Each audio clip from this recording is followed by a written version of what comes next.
الحمد للہ نحمده ونستعینه ونستغفره ونؤمن به ونتوکل علیہ ونعوذ باللہ من شرور انفسنا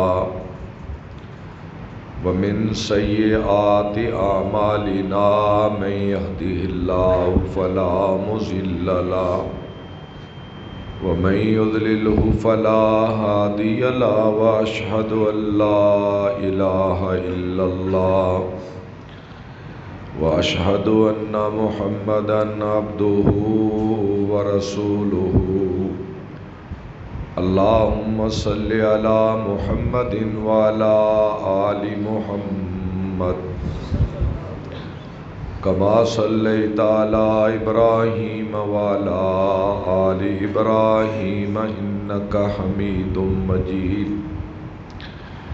اللهم بارك على محمد وعلى آل محمد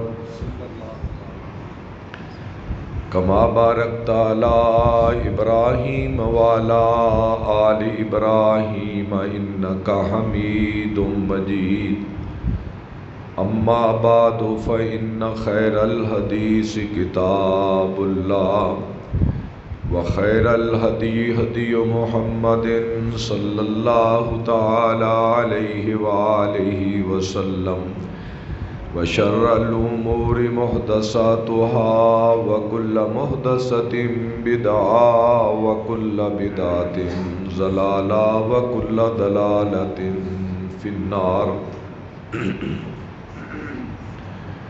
وما منع الناس أن يؤمنوا إذ جاءهم الهدى إلا أن قالوا عباس الله بشرا رسولا سبحان ربك رب العزة عما يصفون وسلام على المرسلين والحمد لله رب العالمين آمین۔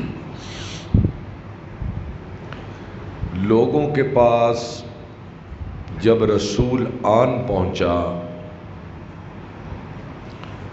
اور ان کے پاس ہدایت بھی آ گئی تو وہ اس پر ایمان نہ لائے اور انہوں نے یہ کہا کہ بھلا انسان بھی رسول ہو سکتا ہے۔ اللہ تعالیٰ کی حمد و ثنا اور نبی پاک صلی اللہ تعالیٰ علیہ وآلہ وسلم کی مبارک ذات پر درود و سلام کے بعد غالباً آج ربیع الاول کی 3 تاریخ ہے اور یہ مہینہ آپ صلی اللہ علیہ وسلم کی ولادت باسعادت کا مہینہ ہے اور یقیناً ہر مسلمان کے لیے یہ مہینہ بہت بڑی خوشی کا پیغام ہے۔ تو اس ماہ میں ہر طرف سے آپ صلی اللہ علیہ وسلم کی سیرت طیبہ کے مختلف پہلوؤں سے علماء کرام کی زبان سے آپ کی زندگی کے متعلق سنیں گے۔ یقیناً یہ بہت بڑا انقلاب ہے کہ دنیا جب مارے پھر رہی تھی اور انسانوں کو اپنی منزل کی کوئی خبر نہ تھی اور قافلے دنیا کے بھٹکے ہوئے تھے اور انسانوں کی کشتی طوفانوں میں گری ہوئی تھی اور انسانیت جہالت کی گود میں پڑ رہی تھی، عین اس وقت میں اللہ نے اپنے حبیب کو پیدا کیا اور انسانوں کی وہ کشتی جو طوفانوں میں گری ہوئی تھی، تو آپ نے آ کر اس کشتی کو کنارے لگایا اور بھولے بھٹکے کافروں کو ان کی منزل دکھائی، اور آپ نے ایسا چراغ راہ روشن کیا کہ ہر انسان اپنی منزل تک پہنچ گیا۔ تو کیوں نہ ایسی شخصیت کے تذکرے صبح و شام کیے جائیں اور ان کی سیرت کو بیان کر کے اس پہ چلا جائے،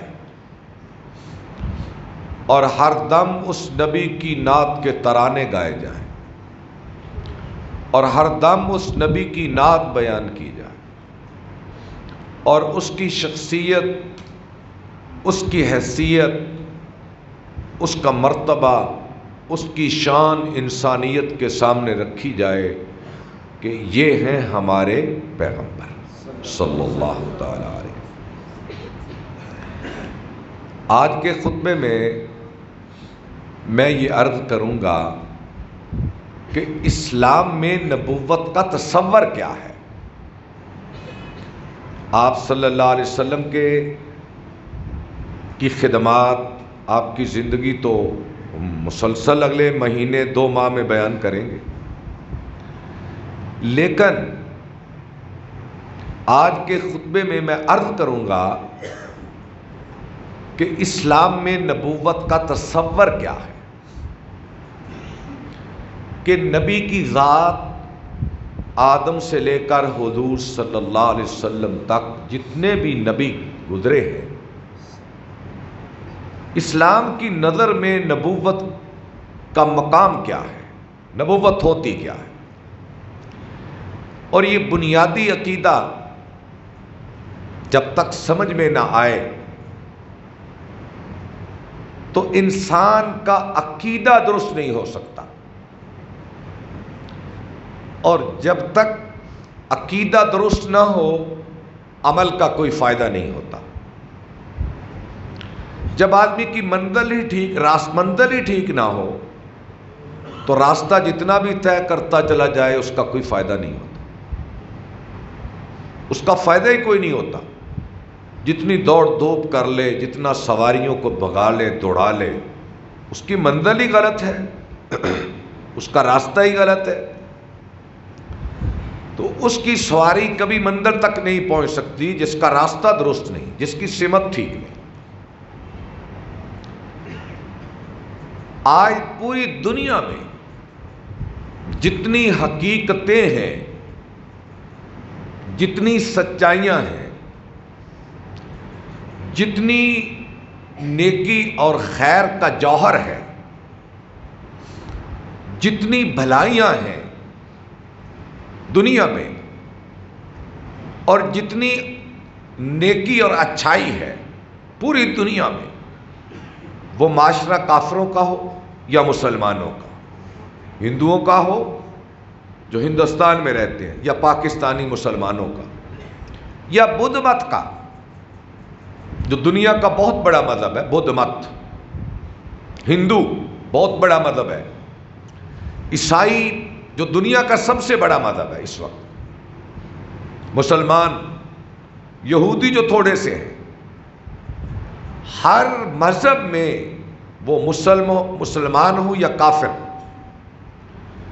ان کے اندر جتنی بھی خیر ہے، جتنی بھی درجے کی، مثلا چوری کو دنیا کا کوئی مذہب جائز نہیں سمجھتا ہے، چاہے وہ ہندو ہو، چاہے وہ بدھ مت ہو، چوری کو، جھوٹ بولنے کو دنیا کا کوئی مذہب ٹھیک نہیں کہتا، دنیا کا کوئی مذہب۔ یہ خیر تو ہے نا، بھلائی تو ہے، سچائی تو ہے، چاہے غیر مسلموں میں کیوں نہ ہو۔ یہ جو دنیا میں کوئی بھی خیر کا ایک شعاع بھی ہے، یہ نبیوں کی برکت سے ہے، وہ بلا واسطہ ہو یا بلا واسطہ، یہ نبیوں کی وجود کی برکت سے ہے۔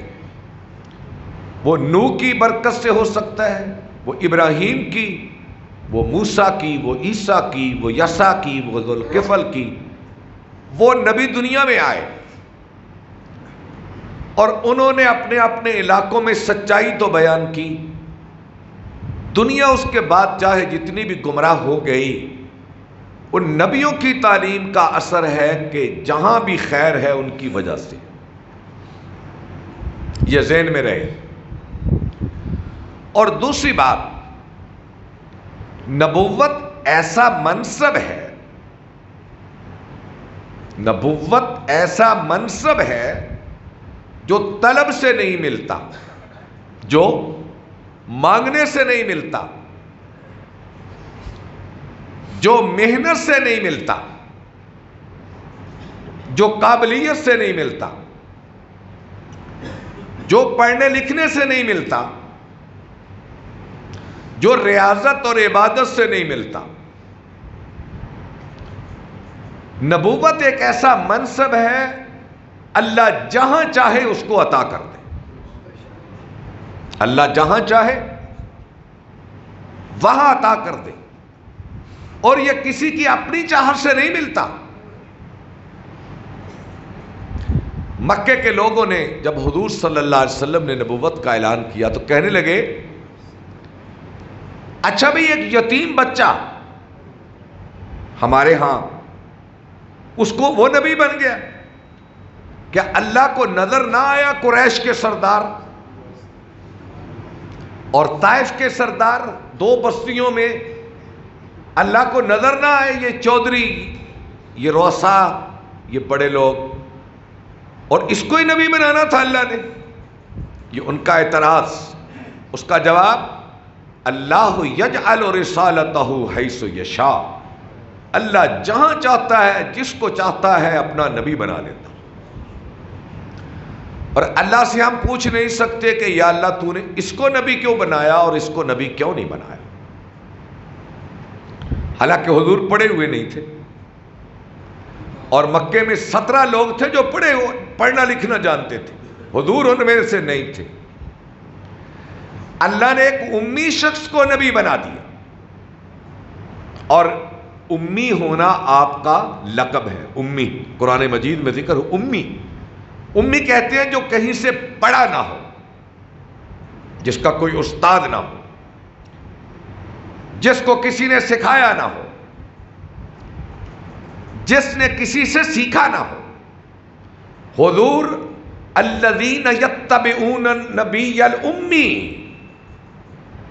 کہ یہ میرا نبی امی ہے، اس کا کوئی استاد نہیں، کسی مکتب میں نہیں گئے، کسی مدرسے میں نہیں گئے، کسی استاد کے پاس نہیں گئے. اور اس کی وجہ کیا تھی؟ کہ کل کلام میرے پیغمبر نے لوگوں کے سامنے قرآن مجید کو رکھنا ہے، اور یہ بکواس نہ کریں کہ یہ نبی تو فلاں استاد سے سیکھ کے آتا ہے. اللہ نے اپنے نبی کو امی رکھا کہ لوگوں جو کہیں سے پڑھا نہیں، دیکھو انسانیت کو پڑھا رہا ہے، انسانیت کو پڑھا رہا ہے. یہ کہیں سے سیکھ کے نہیں آتا، اس پہ آسمان سے وحی اترتی ہے. تو اس لیے یہ منصب، جس طرح انسانیت حیوانیت سے ایک اوپر منصب ہے، حیوان اور انسان برابر تو نہیں نہ ہو سکتے، چاہے حیوان جتنا بھی طاقتور ہو. شیر کتنا طاقتور ہے لیکن انسان کے برابر نہیں ہو سکتا. ہاتھی کتنا بڑا جانور ہے لیکن انسان کے برابر نہیں ہو سکتا. کیونکہ اللہ نے انسانیت کو جو جوہر اور اوصاف اور خوبیاں بخشی ہیں وہ شیر میں تو نہیں ہے. شیر کو انسان جنگلے میں بند کر دیتا ہے، ایک آن میں انسان شیر کو قتل کر دیتا ہے. اس کی بہادری، اس کی جرأت، اس کی بادشاہت انسان ایک دم میں خاک میں ملا دیتا ہے شیر کی. اور وہ حیوانوں کا کیا ہے؟ بادشاہ. جس طرح انسانیت حیوانیت سے ایک اوپر درجہ ہے، اسی طرح انسانیت سے اوپر نبوت کا درجہ ہے. میری باتیں کچھ خشک ہیں آج. اسی طرح نبوت انسانیت سے ایک اوپر درجہ ہے، اور انسان جتنا بھی اعلیٰ بنتا بنتا بنتا بنتا بنتا چلا جائے کبھی نبی نہیں بن سکتا. پتہ نہیں، مجھے یاد نہیں ہے کہ ہاں میں نے بیان نہیں کیا یہ. غلام احمد قادیانی سے کسی نے پوچھا کہ تو نبی کیسے بنا؟ اس نے کہا میرا نام ہے غلام احمد، میرا نام ہے غلام احمد، میں نے احمد کی غلامی کرتے کرتے کرتے کرتے میں نبی بن گیا. احمد حضور کا نام ہے نا، احمد حضور کا نام ہے، اور اس کا نام تھا غلام.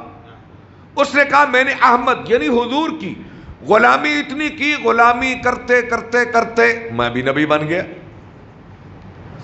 تو میں اس لیے عرض کیا ہے کہ انسان جتنا بھی اعلیٰ ہو، آپ نے فرمایا افضل الخلائق بعد الانبیاء ابو بکر،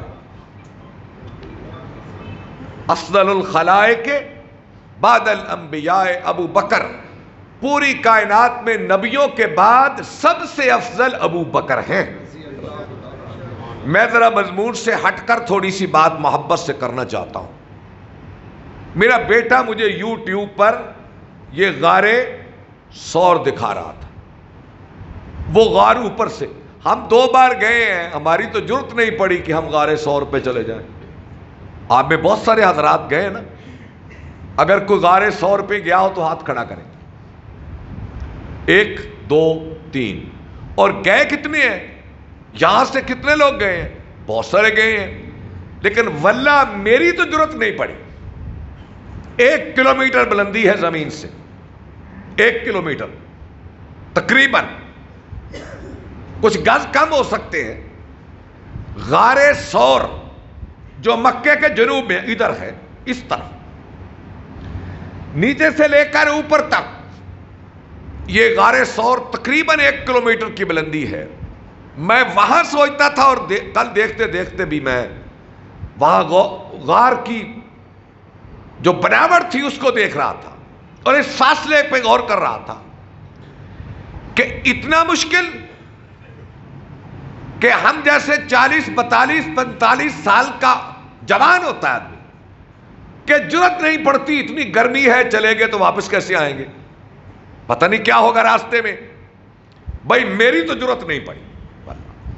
لیکن میں یہ سوچتا تھا کل کہ ابو بکر صدیق رضی اللہ تعالی عنہ اللہ کے نبی صلی اللہ علیہ وسلم کو کندھوں پہ بٹھا کر زمین سے 1 کلومیٹر کیسے چلے تھے. جہاں تنہا جانا مشکل ہے، تنہا جانا مشکل ہے، اور عمریں بھی ان کی جوانی کی نہیں تھی.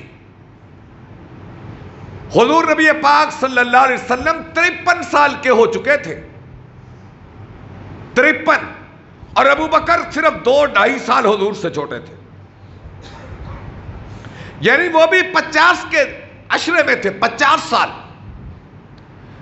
آج تو 50 سال کا بالکل بوڑھا ہو جاتا ہے نا، اس وقت ذرا ہمت ہوگی.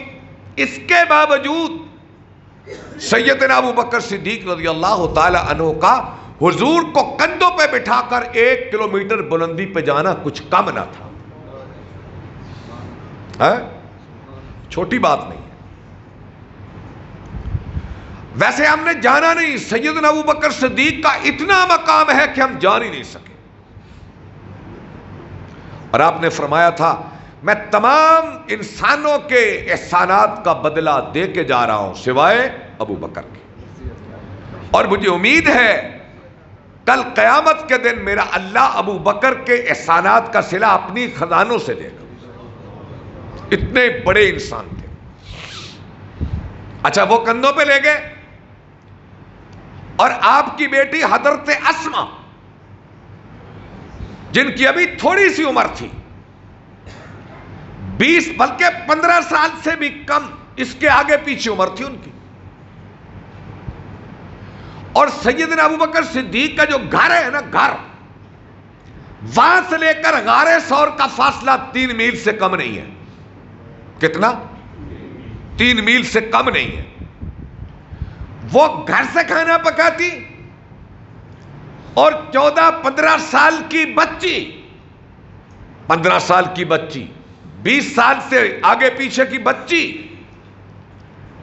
3 میل کا فاصلہ رات کے اندھیرے میں کرتی تو غارے سور کے دھانے تک پہنچتی اور پھر 1 کلومیٹر اوپر چڑھتی اور آقا نامدار اور اپنے باپ کو رات کا کھانا دے کے آتی. ذرا غور تو کر مسلمان، یہ خدمت کا کتنا وسیع دروازہ ہے اور کتنا بڑا باب ہے. اس وقت مکہ روشنیوں کا شہر نہیں تھا. آج تو آپ غارے سور پہ چڑھے تو آپ کو مکے کی روشنیاں نظر آئیں گی نا. اس وقت مکہ روشنیوں کا شہر نہیں تھا، ایک تاریک شہر تھا. اور یہ راستہ کتنا پرخطر تھا کہ اس غار کے اندر سانپ آ گیا تھا. جانتے ہیں نا، اس غار کے اندر سانپ تھا. کیا اس راستے میں سانپ نہ ہوں گے؟ یہ سانپوں کا راستہ، یہ مشکلات کا راستہ. اور ابو بکر کی بیٹی رات کو یہاں لے کر کھانا پہنچتی رضی اللہ تعالی. اور ابو بکر صدیق کا بیٹا سارا دن مکے میں گھومتا اور اہل مکہ کی ساری خبریں رات کو حضور کے پاس پہنچا کے آتا. اور حضرت ابو بکر صدیق کا غلام رات کو بکریاں غار سور کے منہ پہ لے جاتا اور وہاں دودھ دھو کر حضور نبی پاک کو پلا کے آتا. اور اس پر پرخطر حالات میں جبکہ کفار مکہ نے کہا تھا جو ان دونوں میں سے ایک کو پکڑ کے لے آئے کتنا انعام ملے گا؟ 100 اونٹ. چھوٹا لالچ ہے. 3 کروڑ روپیہ بنتا ہے آج بھی. اگر ایک اونٹ کی قیمت 3 لاکھ ہو تو 3 کروڑ بنتا ہے. 2 لاکھ ہو تو 2 کروڑ بنتا ہے. آج تو لوگ 50,000 لاکھ لے کر بندوں کو قتل کر دیتے ہیں. یہ کرائے کے قاتل اتنا ریٹ ہے ان کا. 1 لاکھ 2 لاکھ 5 لاکھ تک انسان کو قتل کر دیتے ہیں. اور اتنا بڑا لالچ 100 اونٹ 2-3 کروڑ. کیا ان کی تلاش میں کوشش میں کوئی کمی ہوگی؟ اگر یقین نہیں تو سراقہ بن مالک کا واقعہ پڑھ لو، جو پیچھے گھوڑا دوڑاتا گیا تھا نا. وہ تو الگ بات ہے کہ آگے اجاز نبوی کام آ گیا، حضور کا معجزہ. تو اتنے پر خطر حالات میں ابو بکر صدیق کا حضور کے ساتھ چلنا یہ چھوٹی بات نہیں تھی. چھوٹی بات تھی یہ، بلکہ ایک آدمی نے بڑی باریک بات لکھی ہے. وہ کہتے ہیں کہ آپ نے حضرت علی سے کہا، علی یہ میری امانتیں ہیں، یہ مکے والوں کی امانتیں ہیں، یہ لے لو، ان کو دے کر میرے پیچھے چلے آنا. علی کے ذمے لگی حضور کی امانتیں. کس کی؟ حضور کی امانتیں تم دے دینا. اور اللہ نے اپنی امانت محمد کو ابو بکر کے ذمے لگایا کہ اے ابو بکر میری امانت کو لے کر مکے سے مدینے پہنچا کے آنا، میری امانت کو. اور حضور اللہ کی امانت کو لے کر کیسے چلے پھر؟ یہ تو ہجرت کے موقع پر میں بات بیان کروں گا. میں نے کہا تھا میرا عنوان یہ نہیں ہے، لیکن محبت سے یہ باتیں میرے ذہن میں آ گئی، پیار سے. سیدنا ابو بکر صدیق رضی اللہ تعالیٰ عنہ کی کہ خاندان کی خدمات اسلام کے حوالے سے. تو میں عرض کر رہا تھا کہ نبوت، کہ اگر نبی بننا ہوتا کسی نے تو زبان رسالت خود کہہ کر گئی ہے کہ پورے انسانوں میں نبیوں کے بعد ابو بکر بڑے ہیں. اور اگر اتنے بڑے انسان کو اس کی مرضی کے ساتھ اس کی فضیلت کی بنیاد پہ نبوت نہیں ملی تو اور کون دنیا میں حقدار ہے؟ یہ اللہ کا فیصلہ ہے. تو نبوت انسانیت سے ایک اوپر درجہ ہے، یہ بننے سے نہیں بنتا. اور درجہ کیا ہے؟ بظاہر تو نبی انسانوں جیسا ہوتا ہے، بظاہر اس کی ضرورتیں بھی انسانوں جیسی ہوتی ہیں، وہ کھاتا بھی ہے، وہ پیتا بھی ہے، وہ سوتا بھی ہے، وہ بیمار بھی ہوتے ہیں، وہ شفا بھی پاتے ہیں، وہ بوڑھے بھی ہوتے ہیں، وفات بھی پاتے ہیں، ان کے بیوی بچے بھی ہوتے ہیں، ان کے سینوں میں دل انسانوں کی طرح دھڑکتا ہے، انہیں بھوک بھی لگتی ہے، پیاس بھی لگتی ہے، بظاہر انسانوں کی طرح ہوتے ہیں، لیکن مانوی اعتبار سے وہ پوری کائنات سے اوپر اور خدا سے نیچے ہوتے ہیں۔ اچھا، یہ جو تصور ہے نا کہ نبی ہم جیسا، اس جملے میں ذرا تھوڑا سا تبدیلی کر لیں، یا جو یہ کہتے ہیں کہ جی اہل حدیث پیغمبر کو اپنے جیسا کہتے ہیں، لا حول ولا قوت الا، یہ بات ذہن سے نکال دیں۔ کوئی شخص پیغمبر کو اپنے جیسا نہیں کہتا۔ یہ تو میں عرض کر رہا ہوں کہ بظاہر پیغمبر انسانوں جیسی اس کی ضروریات ہوتی ہیں، اس کے چال ڈھال ہوتے ہیں، اس کے باپ ہوتا ہے، اس کے بیٹے ہوتے ہیں، اس کی اولادیں ہوتی ہیں، یعنی جس طرح دنیا میں انسان ہوتا ہے اسی طرح نبی انسان ہوتا ہے، لیکن نبوت انسانیت سے ایک اوپر درجہ ہے، اور وہ اپنے مانوی اعتبار سے ہوتا ہے، اس کا مقابلہ دنیا کا کوئی شخص نہیں کر سکتا۔ ابو بکر نہیں کہہ سکتے نبی میرے جیسا، میری تیری کیا اوقات ہے۔ کسی صحابی نے کہا کہ نبی ہم جیسا، نہیں، نبی ہم جیسا نہیں ہوتا، وہ مانوی اعتبار سے پوری کائنات نیچے ہوتی ہے، وہ ان کے اوپر ہوتا ہے، اور نبی کے درجے کو کوئی پا نہیں سکتا، اس کے برابر کوئی نہیں ہو سکتا۔ اللہ ان کو چنتا ہے، برگزیدہ بناتا ہے، اور انہیں چن کے کیا کرتا ہے؟ چن کر ان پر اپنے فرشتے کو بھیجتا ہے جو وحی لے کے آتا ہے، اور وحی نبی کے بغیر کسی پر نہیں اترتی۔ فرشتہ کسی پر بھی اللہ کا پیغام وحی لے کر نہیں آتا، اور یہ جو فرشتے ہیں ان کے متعلق قرآن کہتا ہے لا یعصون اللہ ما امرہم ویفعلون ما یؤمرون۔ کسی کی یہ جرت نہیں ہے کہ میں آسمان سے پیغام دے کر بھیجوں کہ یہ میرے نبی کو دے آئے، راستے میں تبدیلی کر لے، کسی فرشتے کی یہ مذاق نہیں ہے۔ نبیوں کا آنا اور ان کا شریعت کو لے کے آنا یہ کوئی مذاق بات ہے، یہ اللہ کا ایک نظام ہے جس میں کسی کا کوئی دخل نہیں۔ اور پھر آگے سنیں، کسی نبی کی یہ اللہ کے سامنے جرت نہیں کہ جو پیغام اللہ نے بذریعہ فرشتے کے حضور پر بھیجا، نبی اس میں تھوڑی سی بھی تبدیلی کر لے، نبی اس میں تھوڑی سی بھی تبدیلی کر لے یا الفاظ کو بدل دے۔ قرآن مجید آپ پر نازل ہوا، پیغمبر کی یہ جرت نہیں کہ ایک لفظ کو آگے پیچھے کر دے، یہ بھی مقام نبوت ہے کہ نبی ہر حال میں خدا کا پابند ہوتا ہے۔ جس طرح امت پر نبی کی پیروی کرنا فرض ہے، پوری امت پر نبی کی پیروی کرنا، اطاعت کرنا فرض ہے، اس طرح نبی بھی اللہ کے حکم کی اطاعت اس پہ فرض ہوتی ہے،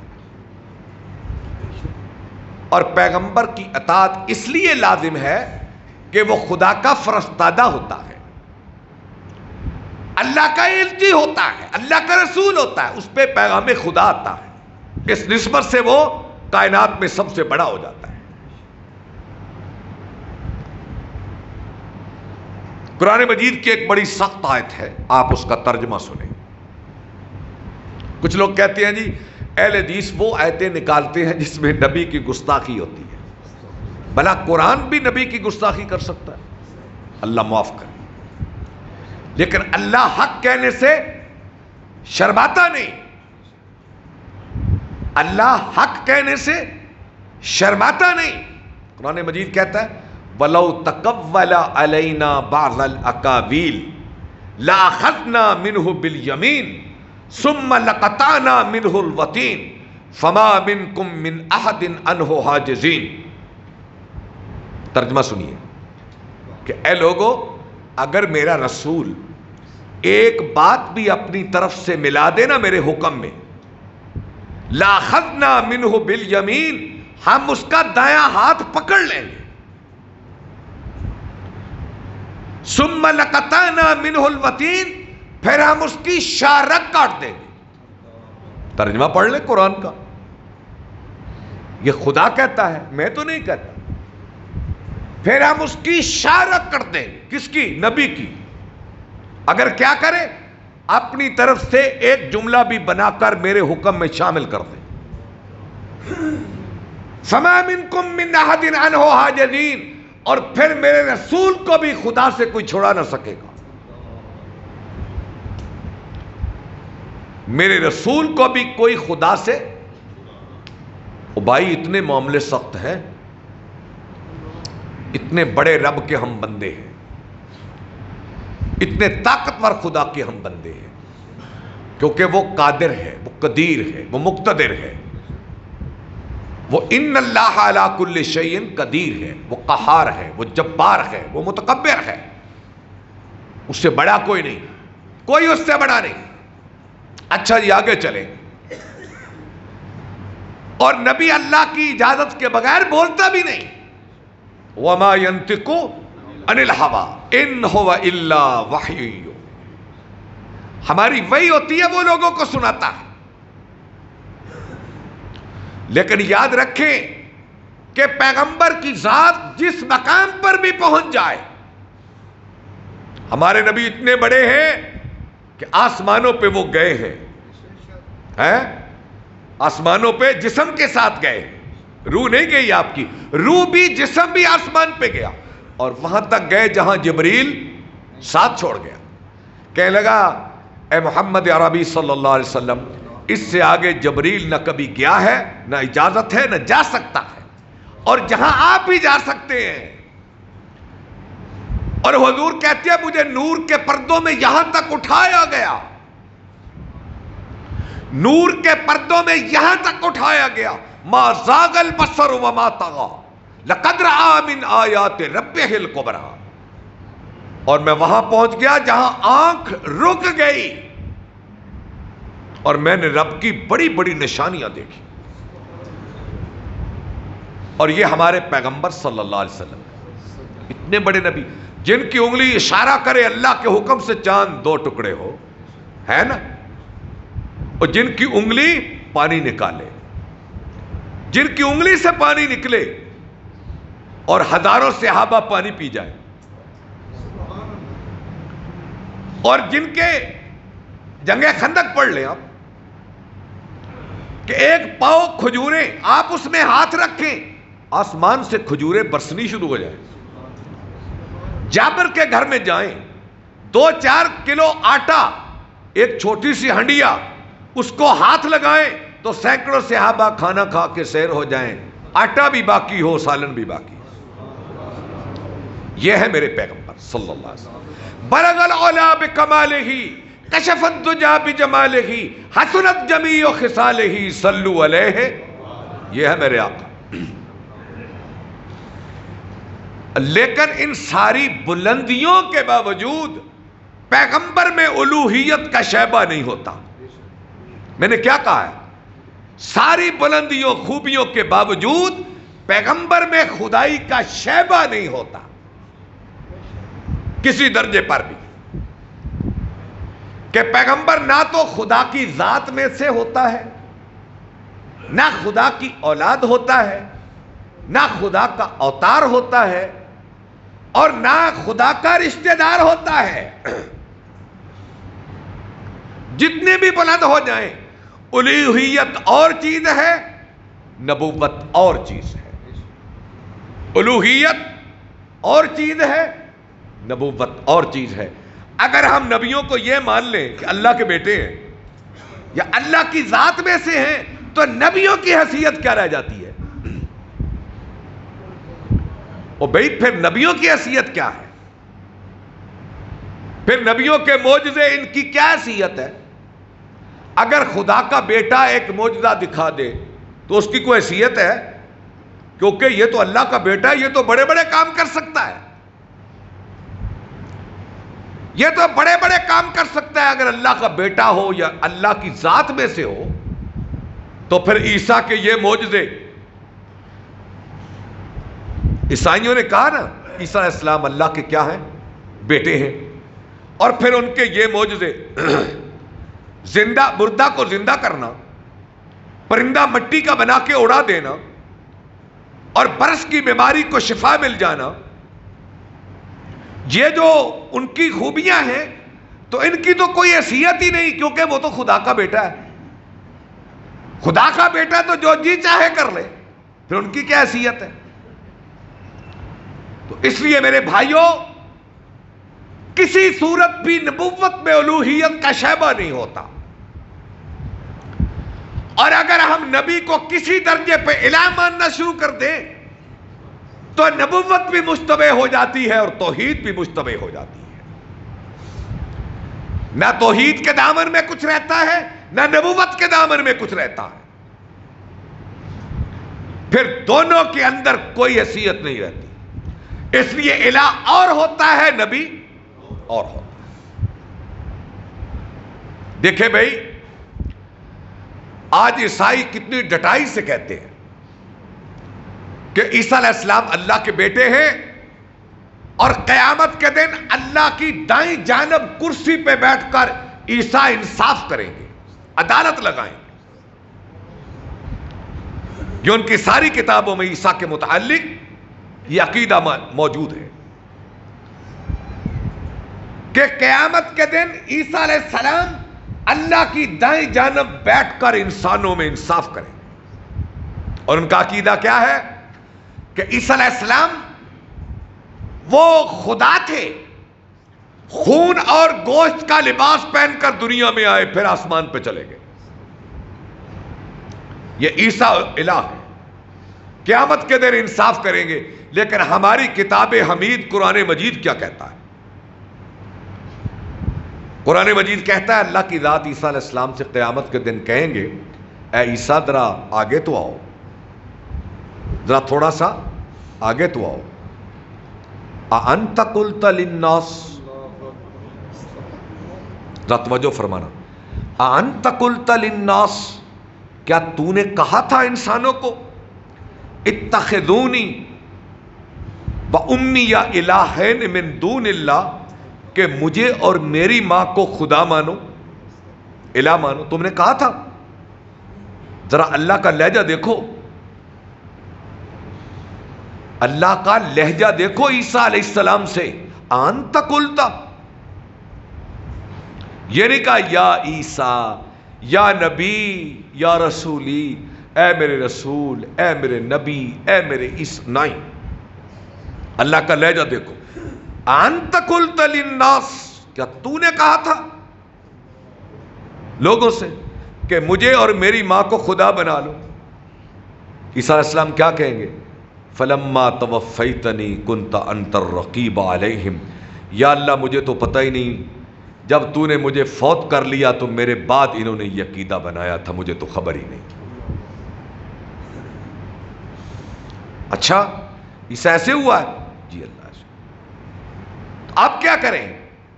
عیسیٰ علیہ السلام کہیں گے ان تعذبہم فانہم عبادک، یا اللہ اگر تو ان کو عذاب دے تو تیرے ہی بندے ہیں۔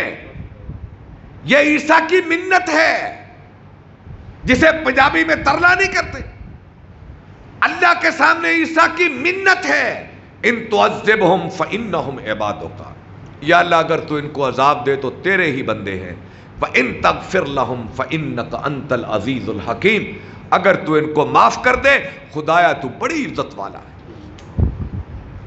عیسائیوں سے پوچھے کہ تم تو کہتے ہو کہ وہ انصاف کریں گے بندوں کے درمیان،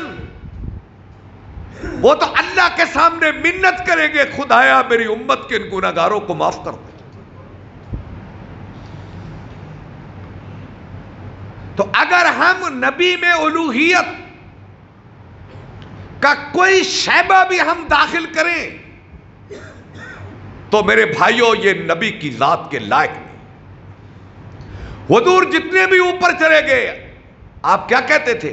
قل ان صلاتی ونسکی ومحیای ومماتی للہ رب العالمین التحیات للہ والصلوات والطیبات السلام علیکہ۔ یا اللہ میری ساری عبادتیں تیرے لیے، میری ساری بندگی تیرے لیے، میری نماز تیرے لیے، میرا روزہ تیرے لیے، میری زکوٰۃ تیرے لیے، میری قربانی تیرے لیے۔ یا اللہ قبول کر لینا اپنے بندے کی ان عبادتوں کو۔ یہ حضور کا رویہ تھا اللہ کی بارگاہ میں، اور جب پیغمبر اللہ کی بارگاہ میں اپنی عبدیت کا اظہار کرتا ہے تو مجھے اور تجھے کیا حق ہے کہ ہم نبی کو عبادت کے طور پہ پکاریں؟ اچھا میں کسی کے عقیدے پہ تنقید نہیں کر رہا، میری تو کوشش ہے شاید میرے جملوں سے کوئی مضمون کھل جائے، میرے جملوں سے کوئی سچائی سامنے آ کر کوئی قبول کر۔ اور یہ میں نے کوئی بات اپنی طرف سے نہیں بنائی، کوئی میں نے تاریخ سے نہیں ڈھونڈی، کوئی میں نے کسی کتاب سے نہیں پڑھی، میں سب باتیں آپ کو اللہ کی کتاب سے بیان کرتا۔ سورہ مریم پڑھ لیں، آپ پڑھ لیں کہ حضرت عیسیٰ علیہ السلام بنگوڑے میں ہے نا، قوم گئی مریم تو نے کیا کیا؟ اللہ کا حکم آیا کہ مریم تو اس بچے کی طرف اشارہ کر کے اس سے پوچھو۔ قوم کہنے لگی کہ اے مریم یہ بچہ کیا بولے گا؟ کہا جاؤ تو صحیح۔ انہوں نے بچے سے پوچھا تو حضرت عیسیٰ علیہ السلام 5-6-10 دن کی عمر، 5-6-10 دن کی عمر، اتنی عمر میں کیا بولے؟ قال انی عبد اللہ، قال انی عبد اللہ، میں اللہ کا بندہ ہوں، آتانی الکتاب، مجھے کتاب دے گا، وجعلنی نبیہ، مجھے نبی بنائے گا، وجعلنی مبارکن، مجھے بڑی برکت والا بنائے گا۔ اچھا بھئی یہ اجازی کلام ہے، اجازی کلام ہے نا کہ 5-6 دن کا بچہ کلام کرے، یہ معجزاتی کلام ہے نا، اور معجزاتی کلام میں کبھی جھوٹ ہو سکتا ہے؟ پھر وہ قرآن میں آئے، عیسیٰ کہے میں اللہ کا بندہ اور اس کی امت کہے کہ وہ خدا کا بیٹا، حضور کہے لوگوں میں اللہ کا بندہ، میرا اللہ کہے میرا رسول میرا بندہ، اور امت کہے کہ وہ بندہ نہیں۔ اس عقیدے پہ غور کرنا ذرا۔ میری تقریر میں پہلے بھی عرض کرتا ہوں، میں یہ فرقہ بندی کے سخت خلاف ہوں۔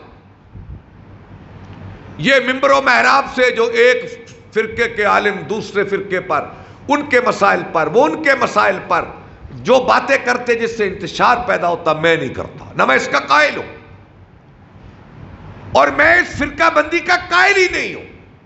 بالکل جہاں سے سچ ملے لے لو، جہاں سے آپ کو حقیقت ملے لے لو، جو کوئی بہتر بات کرتا ہے اس سے لے لو،